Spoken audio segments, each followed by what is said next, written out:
So I've had some really good ideas. It was my birthday about a month ago, and for it, I got a Volca sample. And these little things are great, because they're just samplers, right?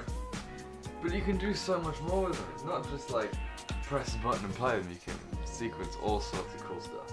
So we're going to take a look at some of the things you can do with them today. I have one on my desk right now, let's play with it. So, we could totally look at the cool stuff that this does. For example, the keyboard, or the buttons that you use to set off the sampler, are the most satisfying in the world. For example, if I want to sequence that, I want to sequence that all the way through.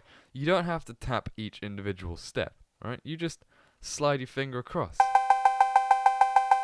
I don't know why you'd want to sequence that 16 times in a row at that speed, but you know, it's your call. Some of the neatest tricks are that you can all of these. It's polyphonic, so you can set off all of these at like the same time if you want to. You can change them with this little nub here, and there's so many different parameters that you can use to mess with these. You can also do like a faux delay by turning on the loop system.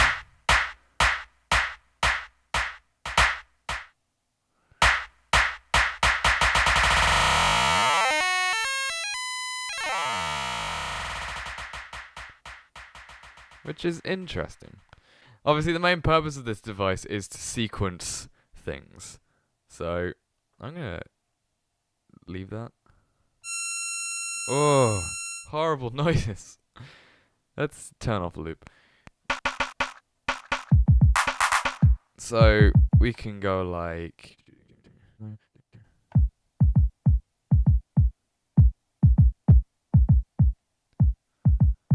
It's gonna very easily clip on my sound device because I have it wired badly right now, but it's fine. It's no biggie. So obviously, how I sequenced that there, I did it in the step mode thing. So I went in and I physically tapped. Step mode just changes between like how many times you want it in the 16 pattern chain. Alternatively, you can hit this big red button here and live record things. Like that. You can change things on the fly. If you use these two buttons here, you can see there's two arrows there. You can use these to switch between each sound. So now I'm changing the snare drum. Yeah? Then I can move over and change the kick. Like so. So if I want to change something about the sound without having to click it again, you can use these arrows, which is nice. I can go over here and I can random choose. Sure.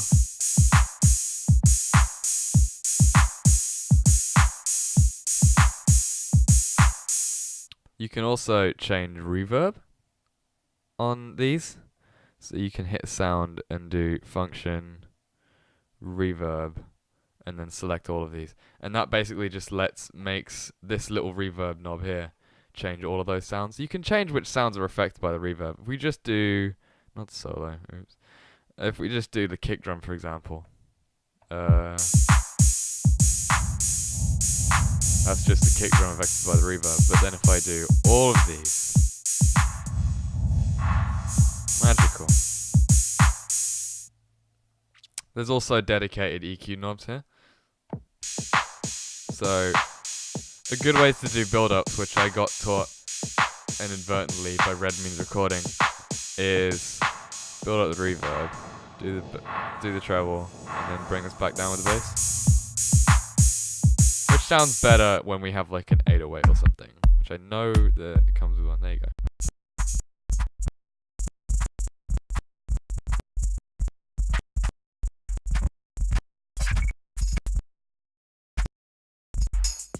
So now if we restart this,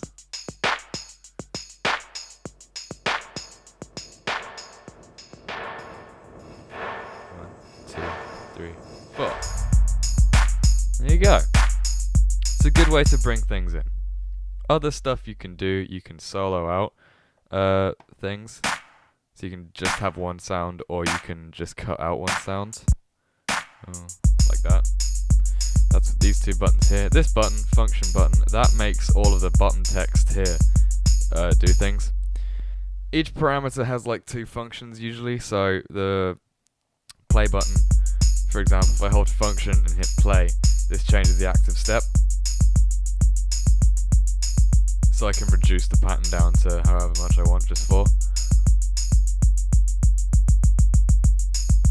There you go. Which also puts the sliding to use, because you can use these as like classic dubstep build-ups. Like that. There's a swing knob here, which goes all the way up to that. Ridiculous swing. Don't know why anyone would use that much swing. Reverse.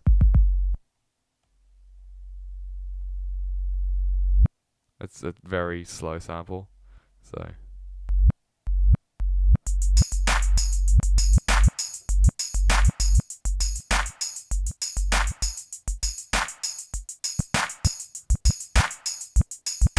Too into that, I don't know. You can also save tracks. All of these are save track. Well, they're not.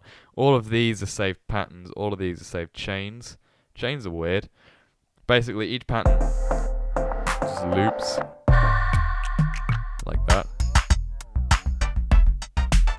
and then chains are like chains of patterns, as you can see. I don't quite know how they work yet. There you go. There it changed. By the way, that's the tempo dial. So that's like, that's just a dial that changes the tempo. No sliders, no nothing. It even flashes the tempo for you. There's 100 preloaded samples, as far as I can remember. There's a whole bunch of melodic ones as well. You can also change pitch and stuff, and you can record automation for all of these dials. For example, if you want to record automation, you do function motion on off, which allows you to record this stuff. You then go step jump, and if I wanted to record this sample, the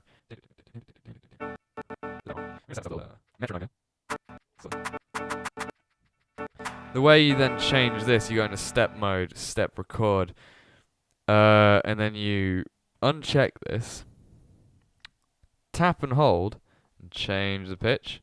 So you might want to check what pitch you're aiming for beforehand, but then once you've done that,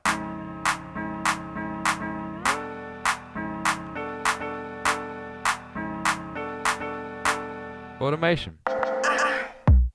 While you're there, you can also change other stuff, such as level, up that. So it gets louder. That's a terrible, terrible pitch I chose, but.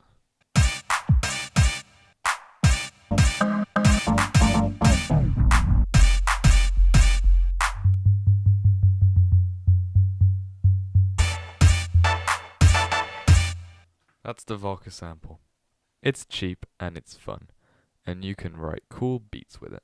Go and get one if you're into sampling, and have fun. 'Cause that's important when you're making music.